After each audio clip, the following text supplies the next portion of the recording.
Welcome back to Season 3 of the podcast. I'm your host, Amanda Blackwood. As many of you know, I wrote my autobiography as a survivor of human trafficking called Custom Justice, but if you didn't know, you do now.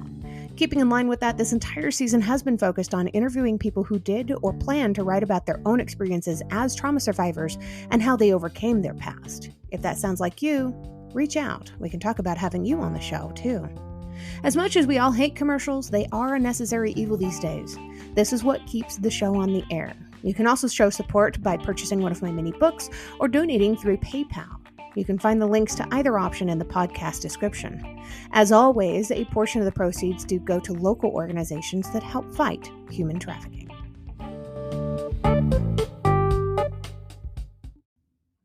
I would also like to take a moment to wish a happy early birthday to my son, who is turning 23 years old on the 31st of this month, just a couple of days away. Happy birthday, Ethan.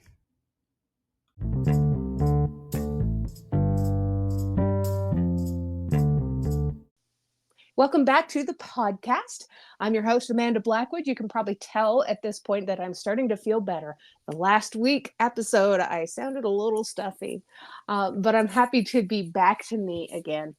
This week, I have an incredible person on the podcast with me. His name is Peter George, and he has got some really incredible information for anybody out there that's looking to become a public speaker. But he's also had to overcome a lot of his own stuff to be able to make this happen for himself. So I'm excited to introduce Peter George on the episode and to have him tell us his story. Hi, Amanda. It's a pleasure to be here. How are you today? Fantastic, and very excited to get to know you. Peter, where are you originally from? Where'd you grow up? Rhode Island. Oh, it's a lovely area, but super bitter cold in the winter, isn't it? I love the cold, so we think being in southern New England is too far south. No.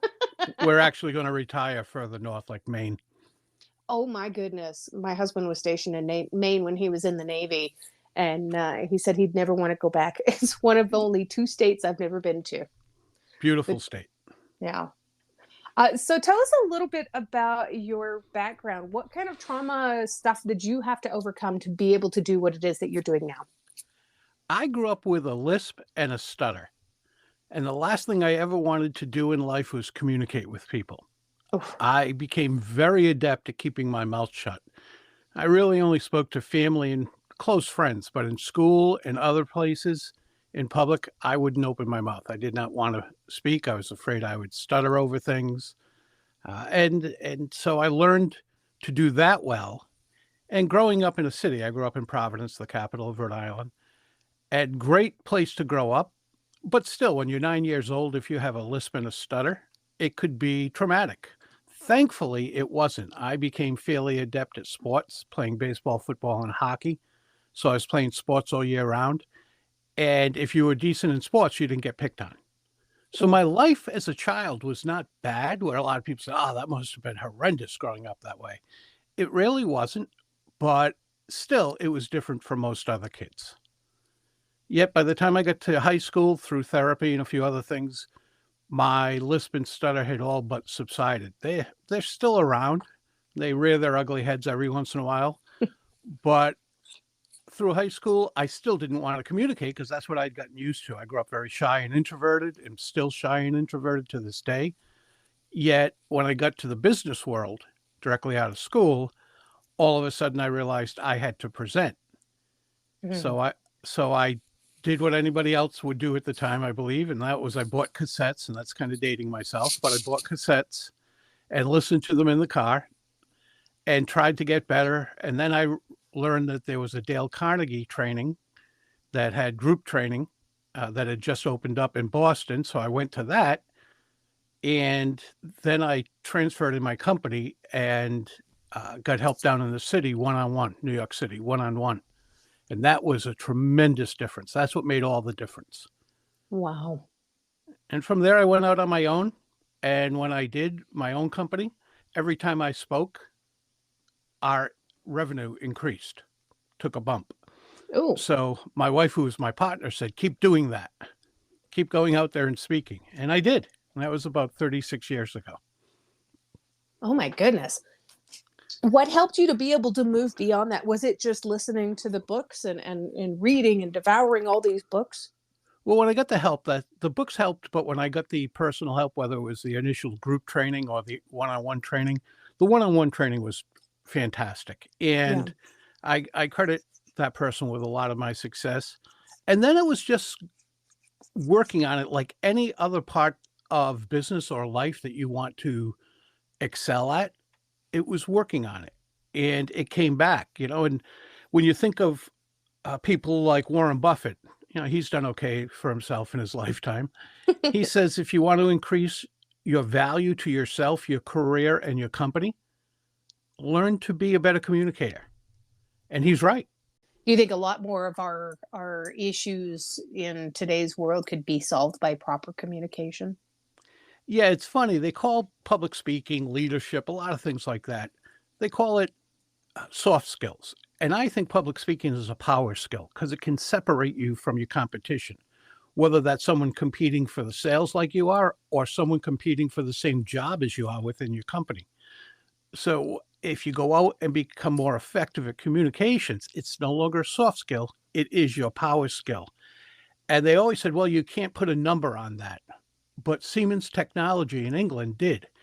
They did a study and came up with the number 14%. That 14% of your overall revenue is probably lost through poor communications. Wow. So when I go to a large company and we're talking about this, and they said, well, how are we going to see if we get a return on our investment? I said, well, let's take Siemens' number. 14%. You don't have to tell me what you have for revenue, but do the math. My word. And then my fee doesn't seem all that bad. So when you were a kid, you didn't want to be, in this kind of a role. Did you have completely different aspirations for your life or what you wanted to be when you grew up? Completely. I wanted to be my dad. My dad was a firefighter in Providence. Oh. And I wanted to be him. So like a lot of little boys want to be their dad. A lot of little boys want to be firefighters. Well, I had them all in one person. And that's what I aspired to do. I did not want to go to college. I did not want to do anything else. I wanted to be a firefighter. Wow. Was it tough having to give up that dream? No. No. No, my father showed me in a heartbeat why. And my father loved being a firefighter. And he came from a poor family, and so it gave him a solid career. And though the income wasn't great, it was consistent income and let him raise a family. But he showed me in very short order that I did not want to become a firefighter. And he was right. So truthfully, Amanda, what I do now is he helped people in his way, which I thought is what I wanted to do to help people. And I learned that wasn't for me. So now I help people in my way. That is amazing. I love that. He still inspires you, even though you didn't follow in his perfect footsteps. To this day, he died more than 30 years ago, and he is still inspiring me today. Wow. I bet he was really proud of you for everything that you accomplished. Yeah, for the most part. Yeah. Uh-oh. Yeah, I know. I probably wasn't, not that I probably wasn't. I know for a fact that in my younger years, when I was striving to accomplish certain things in business, I probably wasn't the nicest person walking the planet. And I don't think that sat well with him. Huh. I could see how that would have been slightly disappointing. I'm sure he never lost a moment of love for you, though. I don't think so, no. Yeah, dads are good like that. Doesn't matter what's going on between you, they're always going to love you. And he was a terrific dad. That's awesome. Tell me about your book. My book, The Captivating Public Speaker, is actually my public speaking training put in book form. So if you read that book cover to cover, you're going to see exactly how I train speakers, whether it's professional speakers, executives who have to speak, entrepreneurs who might speak either in corporations or out in the community. Whoever has to use that speaking ability, it takes them right through that course. And the way I wrote it, you can read it cover to cover. and experience that. Or if you said, I really want to work on my voice first, you can hop right to that chapter and work on your voice. So if you wanted to work on your body language only, you could hop right to that chapter. So it's My modular word. in setup. That seems really easy. I think so. And people say that it's well laid out, and it's won 3 awards so far. And in May, I'm going to London because they'll be announcing the International Book of the Year, and I am one of 11 finalists. So, Oh my gosh. yeah. So there's a black tie affair in May that I'll be going to see if I won the International Book of the Year. Oh my gosh, this is amazing. I hope you get it. Well, thank you. That'd Thank you. be fantastic. Either way, it's pretty cool. So it's called The Captivating Public Speaker, Engage, Mhm. Impact, and Inspire Your Audience Every Time by Peter George. And just so you're aware, my copy will be here on Saturday. I'm excited to get a copy. For the people who follow me regularly, they're aware that one of my greatest aspirations is being a public speaker. And it doesn't sound like it at the moment. I'm kind of stumbling over my words, but I've been sick. So Stumbling over your words is fine. We all do it at some point, right? Exactly. And I think a lot of it is realizing that we are human and we do make those mistakes. That's how people are going to relate to us more. We don't have to be perfect. No one wants perfection. First of all, you're not going to achieve it, but no one wants people to strive for perfection because that's not being in the moment. Right. That's not there to help them. That's worrying about yourself. Yeah, right. That's very powerful. So they can get the book, they can go through this entire process. If they still decided that they wanted to reach out to you for more information, do you have coaching classes and stuff that you offer? I do. And I work one-on-one with people every so often. I'll be doing one later this year. I'll have a public workshop limited to only 10 people here in Rhode Island. But other than that, I work with people one-on-one, and I work with them one-on-one all over the world. If they're local, within like 100 miles of Rhode Island, we meet personally. Other than that, we meet on Zoom. And I have clients in China, Australia, the Netherlands, so all over the world. Oh my gosh, that is amazing.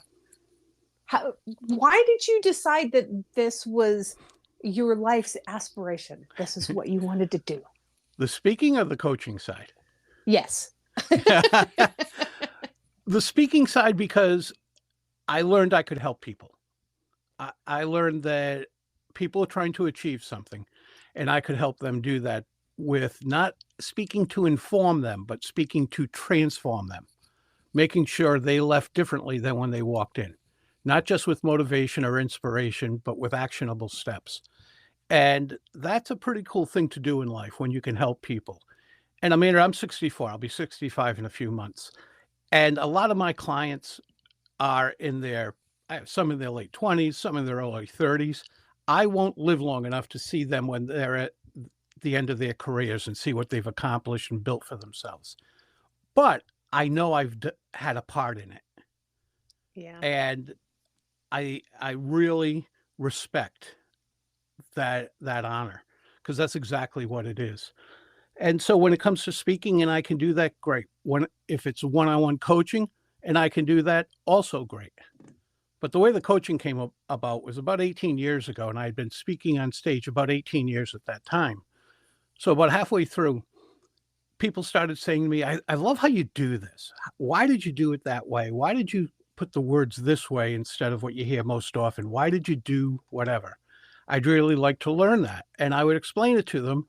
And while doing that, I realized, wow, I really like this too. Again, I'm helping people.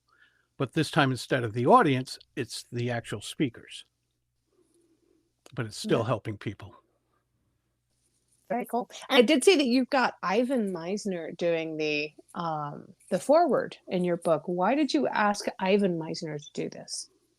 Well, for those of you who aren't familiar with Dr. Ivan Meisner, if you're familiar with BNI, Business Network International, he's the founder. This is an organization that's all over the world, comprised of small businesses usually, but it can be salespeople and larger businesses as well, all for the idea of helping with one another build their businesses through referrals. And I'd been part of that organization for 17 years. And I appreciated what it helped me do, what it helped me accomplish. And I always respected him. And he is a tremendous storyteller, one of the best I've ever heard. So when it came time to write my book, I immediately thought of him and asked him if he would write the foreword. And he graciously said yes. And I'm so appreciative that he did. That's awesome. Yeah, as soon as I saw his name on there, it's like, is that the one? And I looked to see. So I'm on the Amazon page, and I looked to see if it was the Dr. Ivan Meisner I was thinking it was. And it's like, that is exactly who that is. That's interesting. I love that connection. I imagine you've had some pretty incredible connections. Do you have people out there that are doing public speaking now that you're allowed to talk about? I can talk about them generally. I don't speak about them specifically. Okay. I figure Do you? that's their place. Well, yeah, that totally makes sense. Uh, in general, what do you find that they typically are more inclined to speak about when they do speak? Most of mine are speaking about the corporate world in one fashion or another. It could be sales, it could be leadership, a few different things. I also have people who speak to the community. For instance, one speaker who was inspired because of his brother's death speaks to high school students. Wow. And and that's kind of unusual for me, but he's one I talk about quite often because of why he speaks. And it's just inspiring. That is pretty amazing. That's a tough thing to go through. Yeah, and he's taking it as if I had to witness my brother die, and he did, then I'm going to make some good out of this. Wow. So I'm looking at some of the bullet points in the description of your book. Some of these are already kind of jumping out at me. One of them is convert nerves into positive energy. How would somebody approach even that as an idea? Well, you think about why we're nervous. Our nerves is just adrenaline. Now, saying just adrenaline makes it sound like it's not affecting people. It certainly does. But we think it's a fearful thing going through us. But if you stop and think about things you're really excited about, say roller coasters or jumping out of a plane or whatever it might be, it's the same feeling. We just label it differently. So when we're nervous and we feel that feeling, our heart thumping through our chest, blood pressure going up, our voice cracks a little, our knees get a little weak, we say, oh my God, I'm so afraid. Yet when it's something exciting and we feel that, we're thinking, this is going to be so cool. It's how we label it. And everybody's going through that feeling, hopefully, because if you no longer have that feeling, no matter how you label it, if you no longer have that feeling, then stop doing it. As I have two clients who jump out of planes, two women who jump out of planes. And they both say that the day that feeling's gone is the day I stop jumping. I have to have, because that's when you get lackadaisical or you don't double check things, whatever it might be. So you don't want that feeling to go away. I have clients who come to me or prospects who come to me about being clients. They say, I want this feeling to go away. Like, no, you really don't. We just want to manage it. First of all, you're not afraid of public speaking. Some people clinically are, and that's for psychologists to take care of. But other than that, we're afraid of messing up in front of people. We're afraid of embarrassing ourselves. That's what we're afraid of. Or we know that we don't know how to do this well. And we have to get up in front of people and do something we don't know how to do well. Well, Right. Confidence comes from competence. So once you learn to do it well, you don't have to be an expert at it. You don't have to be the best speaker out there. I'm certainly not. Nowhere close.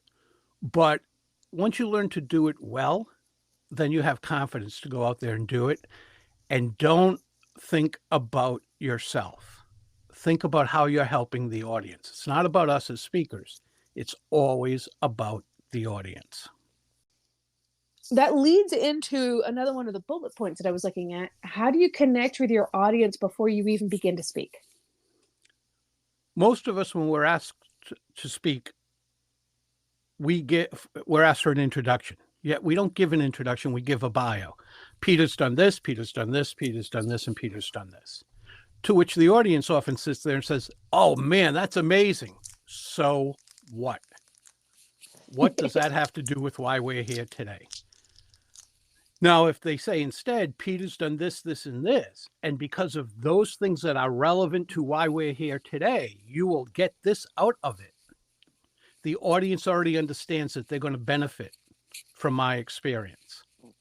And it's not just me speaking. A point I make in my book, I was asked to go to an event for an organization, and I was excited to go because they had a new CEO. And the CEO was being introduced to the people within the organization for the first time. And before he came out on stage, the word Harvard, as in the college, was used 9 times. So it's like, okay, we know you're brilliant, but I'm thinking you could have just come out in a crimson sweatshirt with the Harvard logo on the front. That would have sufficed, because nothing said about going to Harvard and all the things he accomplished at Harvard had anything to do with why we were there. Wow. It was just making him look brilliant. Like, well, you're the CEO of a major organization. Odds are you're brilliant. We didn't need Harvard 9 times. So as I wrote in the book, Harvard 9, engagement 0. Right. Right. It almost sounds like there's a level of self-esteem issue there, where he needs the world to understand that he's brilliant before he ever says a word. That could be. And the reason most of us will put in a bio as opposed to an introduction is because we want to have the audience understand that we're capable, that we've accomplished things that'll benefit them, that we have credibility. But nothing's more credible than showing someone how you're going to help them. So if I can have the person introducing me say, Peter's done this, this, and this, that all are relevant to why they're there, and this is why it will help you, they're already in the right mindset. And I haven't gone out and spoken a word yet. If it's just my bio, okay, maybe that gives me some credibility, but it doesn't cause engagement. This is some really good tips. I love this. I can't wait to get my hands on the book, honestly. I'm interested in learning what you think. Yeah. This is definitely something that I need in my life in a very big. And of course, I have this thing for leaving Amazon reviews when I do read a book that belongs to and was written by one of my guests on my podcast. And I'm looking at some of the reviews. You've got some really good reviews here. Do you have a favorite one? Even if it's just something that somebody told you. I've never looked at them that way. I appreciate what people have written. I really do. But I appreciate more that they took the time to write it than what they actually wrote. And most of my reviews, if not all of them, are 4s and 5s. Right. So I am appreciative of it, but I've never looked at it that, wow, this struck me. Or I, again, look at it more that I appreciate they took the time, because, again, it's about them, not me. It's so selfless of you. I really admire that. You really are doing a lot to help people. Well, yeah, and that's what I strive to do, but it's selfless to a degree, but that attitude also puts money in my bank. So how selfless is it all? So and honest. I mean, it's authentic. I really want to help people. Otherwise, I'd probably be doing something else for a living. But I love doing this because ultimately it helps others, and it is about them. And I know what it's like. I don't write reviews all the time on Amazon when I buy something, but when something strikes me, I do. And when that happens on the other end and someone does that for me, I really appreciate it. Very cool. Do you have any portion of your book that you would be willing to read for the audience? I don't have a book right near me. That is okay. Not a problem. We can always skip past this part and I can edit this stuff out too. If you have a part that you would like me to read on the episode, I can later. So yeah, I'm good at that. when you're reading it, if you find something that Mhm. you like and you want to put it in there, that'd be great. Okay, cool. I Well, think thank it'd you be for more authentic coming from you. well, thank you for that. I appreciate that. I might actually just not edit this out. Um, that way I can show people what it is that I found to be impactful and Yeah, that to would be great. challenge them to find their own. Yep. Yeah, Insert here. yeah, exactly. Right here. There's always one last question that I ask my guests before I let them go. And it's my favorite question every time. What's one thing that you love about yourself that's not related to your physical appearance? Tenacity. I I have would two. second that. Yeah, it's and they're kind of built in. It's tenacity and loyalty. People, my friends tell me I'm extremely loyal, and tenacity that once I want to achieve something, doesn't mean I achieve everything, but I work at it till it's absolutely impossible not to achieve it. That's fantastic. That's amazing. Thank you. Peter, it has been an absolute pleasure to have you on my podcast. I think you're just amazing. I can't wait to get my hands on your book this Saturday. And I'm going to be binge reading all weekend. Thank you for having me, Amanda. It's been a lot of fun. You're a great host. People don't realize how difficult that can be to be a host on a podcast, and you're excellent at it. You made this Oh, extremely fun and enjoyable. well, thank you. Thank you. I appreciate that. I don't get a lot of feedback on that end. You should. You should. Have a wonderful afternoon. And if you have any other books coming out in the future, reach out to me and I'll have you on the podcast again. This was fun. Thank you. Yeah, I have a couple ideas that I'm working on for two other books. Ooh, happy to hear that. Yeah. Very cool.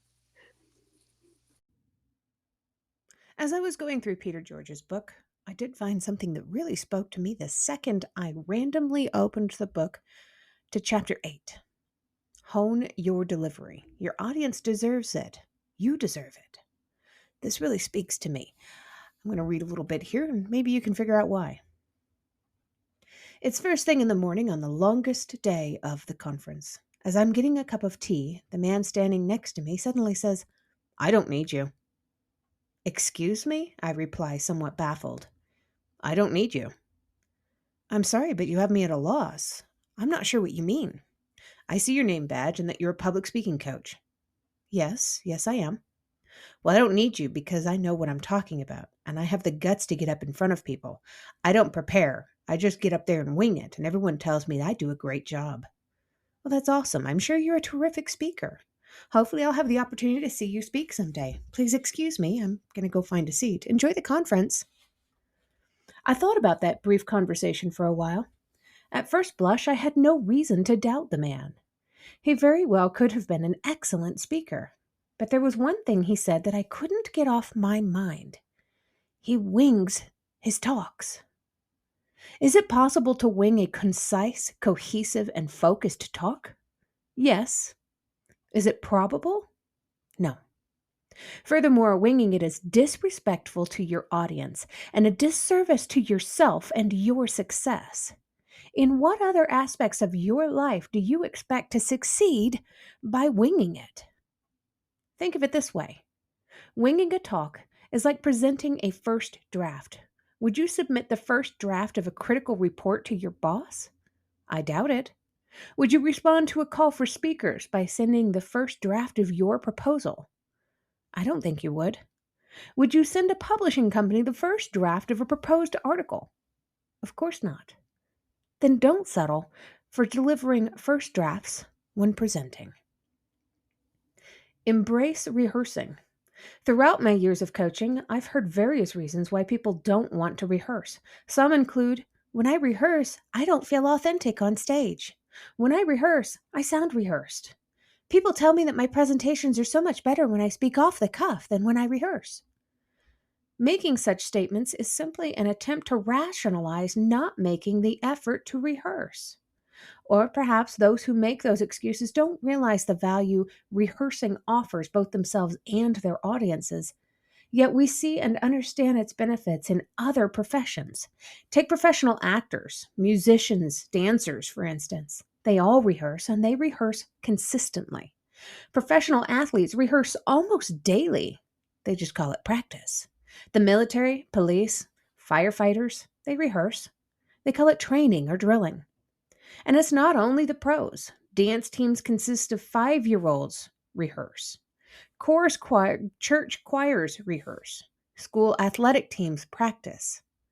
Because you strive to perform confidently and at a high level, rehearsing is crucial to your success. As basketball star Steve Nash said, you only have to rely on your preparation. You've got to really be passionate and try to prepare more than anyone else and put yourself in a position to succeed.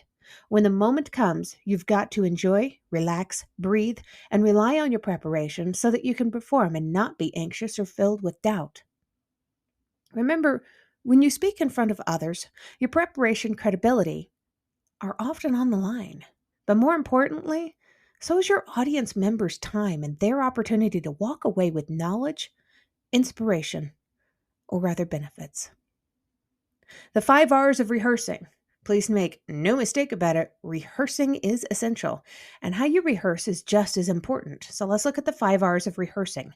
Now, just a side note here, I'm not going to go into full details of these. I'm just going to let you know what they are and kind of give you the basic overview of them. I don't want to give away all the details of this fabulous book. Once again, this is called The Captivating Public Speaker. Engage, impact, and inspire your audience every time. Written by Peter George. So the first R is rehearse. There are many ways to rehearse a talk, so like every other part of this book, follow these guidelines and then, if you like, develop a method that works best for you. Number 2 is read out loud. This is exactly what I'm doing right now, folks, and I did not read this part in advance. So practicing your reading out loud really does help you to enunciate your words and to be prepared for what it is that you're doing. I'm assuming that, like most speakers, you read through your talk after creating it. In any case, be sure to reread it. This provides you with an additional opportunity to catch anything you'd like to add, delete, or revise. The key here is to read your entire talk out loud. By doing so, you're more likely to determine if the words and sentences flow well, find words or phrases that you have difficulty saying, and get a rough estimate of how long your talk is. So this is one of my own tricks. I use an audio recorder and read through my talks several times into my audio recorder. And then I play it repeatedly while I'm going out for a walk or grocery shopping or any other menial task where I have that opportunity to do that. Now, this part isn't in the book. This is literally what I personally do. Okay. Record. Your own most helpful tool known to speakers, obviously I didn't read ahead, is your phone. Its video recording capabilities make rehearsing easier and more effective than ever before. Once you've rehearsed your talk out loud several times, prop up your phone, hit record, and rehearse for the camera. When you're done, it's time to review. Number 3 is review. This is the part you might not have expected. When you review the recordings of your rehearsals, you'll check them 3 times in 3 different ways. I'm going to let the book tell you what those are, but man, this guy's smart, I'm telling you guys. Number 4, revise. Once you've had all your notes, make any necessary revisions to your content and delivery. Let me tell you, I can listen to one of my own talks on my phone recorder while I'm grocery shopping. I can listen to that for like the 50th time and still make revisions. This is absolutely true. If you're going to be a public speaker, make sure you're paying attention to revisions. Number 5, repeat. Again, of course, I'm not reading ahead. Repeat the process once you've made your edits and are satisfied with each part of your talk. Guys, this book is incredible. I have a public speaking event coming up here in the next couple of weeks, and I'm looking forward to going through Peter George's book, The Captivating Public Speaker, before this event happens. I absolutely know without a doubt, because of his book and because of his interview, I will be a better public speaker. And you could be too. Grab his book. He mentioned earlier where you could grab it, but I got mine off of Amazon.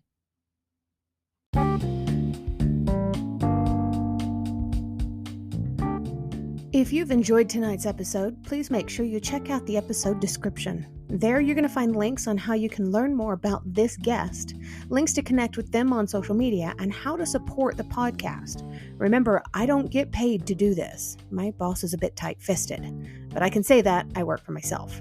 In short, this show really is all about the guest. If you've enjoyed their interview, please feel free to let them know.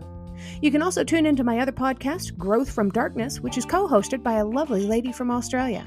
We talk about what trauma responses are and healthy ways to move beyond the past. For more information, just go to growthfromdarkness.com.